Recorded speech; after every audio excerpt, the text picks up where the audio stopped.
Hi, this is Photon EM, and today I am reviewing Rescue Team. And this is a really fun game. I have no affiliation with the people that make it. I'm just saying, and I'm not getting paid, and I did not get this for free. I paid for it myself. I'm just saying, it's a really fun game. I recommend it, so check it out. We're gonna look at some of the gameplay and some of the other features and talk about a couple of problems, one gameplay problem and one overall problem, and but for the most part, this is really fun. So let's first take a look at the options. There aren't a lot of them.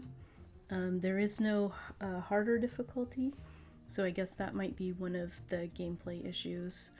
Not the one I was mentioning, but no difficulty selection. Sounds and music, even with the music low and the sound low, it's actually pretty loud. I have my audio set low on the computer and they're still pretty loud to me. I'm gonna leave hints on so you can see what those look like when you're playing. And then the only other options are players. You can have several players, whatever you want. You can't delete the only player, but if you have more than one, then you can delete an old game and kind of start over. Or, play against your friends or whatever. So we will select Photon EM and we'll get started. And then the cutscene here actually does describe some aspects of the game. Like it explains some of the things that it's asking you to do when we get later into the game. You can close it or skip through the various scenes of it. But I'm going to talk about the game a little bit, which it was made in 2011, and there's actually 10 versions of the game, technically, or 10 iterations. This is Rescue Team 1. Rescue Team, there's 1 through 8, but 6 has 2 versions of it. I don't know, maybe the other ones do too, but 6 has a original and a collector's edition or enhanced edition or something like that. And then there's Rescue Team Evil Genius. So technically that's 10. So pretty much 1 per year, I guess, since it's come out. You can't double click on the level to play it, which is the only thing that kind of gets to me. You have to go down here and click play. So for level 1, I'm just going to show you what the play is like. First level, we're going to have to build a cafe and a house. So we have to pick up the food to clear this blockage of wood in the road. It costs 10 food, and then you get 20 wood lumber out of it. I think of it as wood, but I guess the correct way to think of it would be lumber. So this cafe will continue to build food without us having to click on it, but it also from time to time will spit out a little bit of extra food that we can go pick up if we want to. So I am just going to pick up this lumber while I'm waiting, there we go, to get a little more food so I can repair this bridge. I no longer need food, so I'm not going to pick that up. You do get a little bit of extra points at the end for having picked up more resources, but I think you get a lot more points for having completed it more quickly. So that's the basic gameplay. I'll show you a couple levels and kind of talk about the good and bad aspects. I mean, the good aspects you can see as you get pretty quickly into this game. I'm not sure exactly what level, but by level 10 for sure, the game is kind of hard, so it gets challenging pretty quick. So this is a little mini game. So your score at the end of the level, 10,509, translates into money that you can use to repair a house. So it's wanting me to repair these windows, and I think that's the only thing I can afford to repair. So we'll do it. I really enjoy this mini game, and it's only available on, well, I pick it up again in one of the later versions, but it's in 1 and 2, and then it doesn't have it in version 3, and after that they have other stuff. It's replaced with some other stuff, but version 3 doesn't really have a good replacement. So as the levels progress, you get more workers, and that's makes it a lot more fun. For me, the more workers I have to run around and click on things and do stuff, the more fun.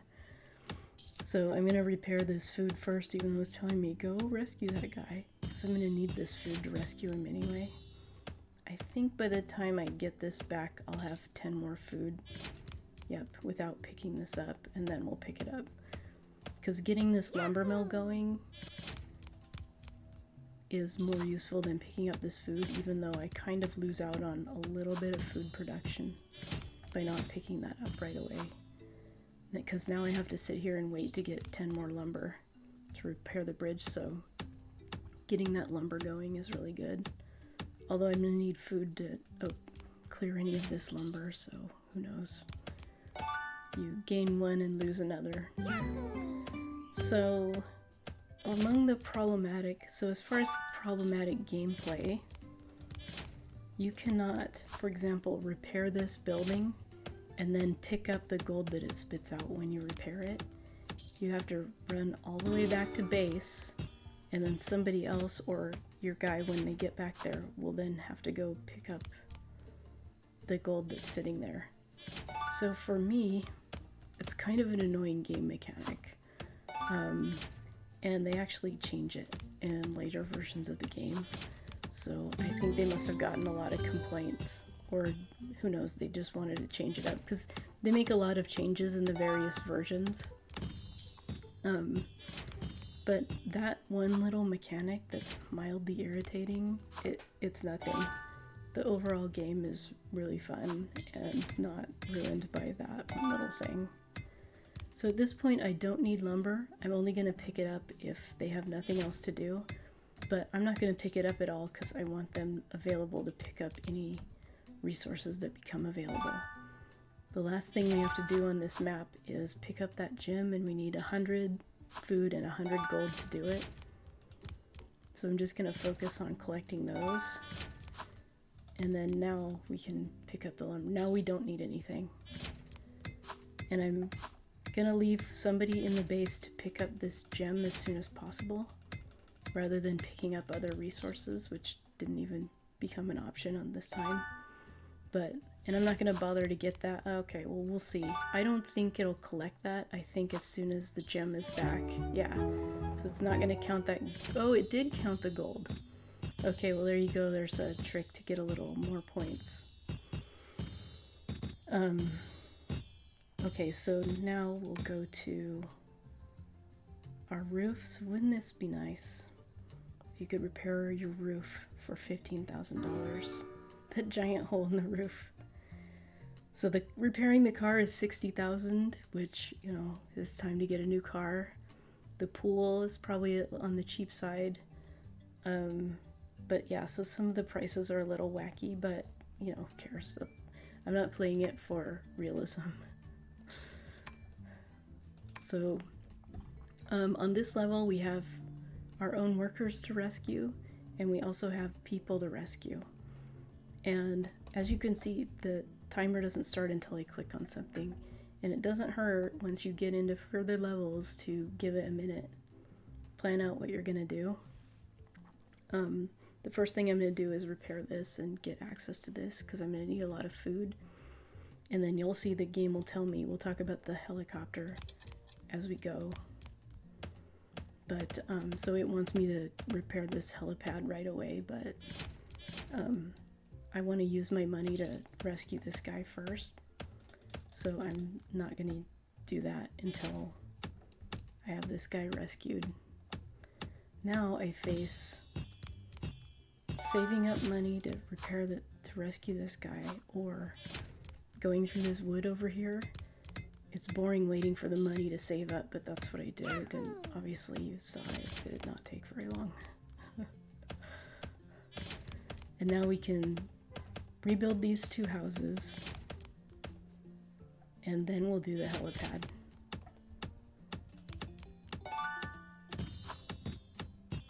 And I like to prefer to pick up resources that will regenerate, because the regeneration is based on when you pick them up, and then I'll pick up stuff that will not regenerate.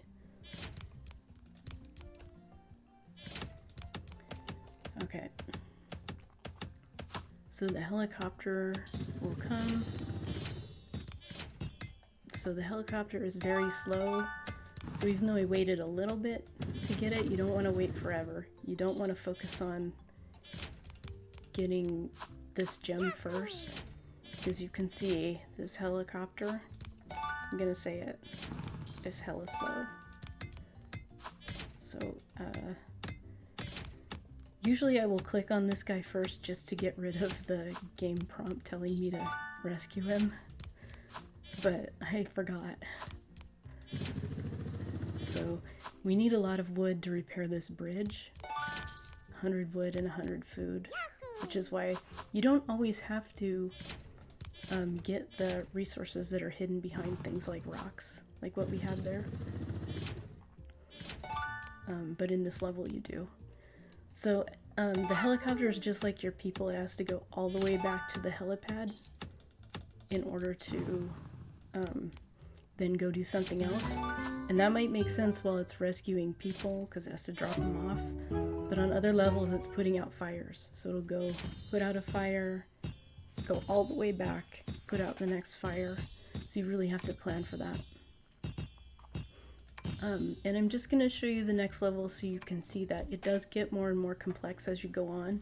This level doesn't have it, but there's bonuses and stuff that you can pick up, and there's little puzzles. So in this case, this dynamite is needed to blow away this debris. I don't think you have to blow away this debris to finish the level, but you probably do need to if you want to get a timely score. So you have to figure out the best, you know, are you going to just go this way and rescue your guy, or are you going to go this way and get the dynamite, and it's going to take a lot of food to get over there, 130 food just to get to there, plus 50 more. So, you know, are you going to repair these cafes first, or, you know, there's a lot of different options. To get to this house, is it better to get this dynamite or to repair this bridge right here, which is 100 food and lumber. So I like that the game, it's a puzzle, so if you're really trying to get the best time, you can try different strategies. For these two, you know, there's different ways to access these gems through the side or just right up the middle, and it takes different kinds of resources to go the different directions. So it introduces some complexity, and it gets more and more complex, of course, on the various levels. So that part is fun. And then one more little thing is, if we look at the main menu, oops, I meant the map.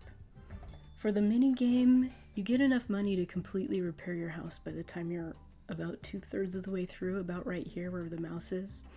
So that isn't the best. And then as you can see, all the workers are white males. Your workers that come out are white males. I mean, I guess it's kind of hard to tell for sure that they're male, but they're definitely male on the artwork. So I just want to talk about a couple more aspects, so I'm not trying to play the optimal strategy for this map, but the other thing is they're definitely white because part of their arms are exposed.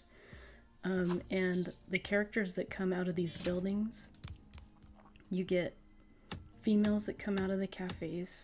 It's male or female random out of the houses, and males that come out of the lumber yards at the end of it.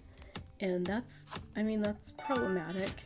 And what I will say about it, in case you're going, oh, you're being too picky, blah, blah, blah. I'm not being too picky. For one thing, women play these games a lot, and people of different ethnicities. But also, they fixed it on later versions. So what I will say is, if you're disturbed by the white maleness of the rescue team, 1, I think 2 is just as bad. It gets a lot better. They do change it up. They do make it more racially and race and gender inclusive.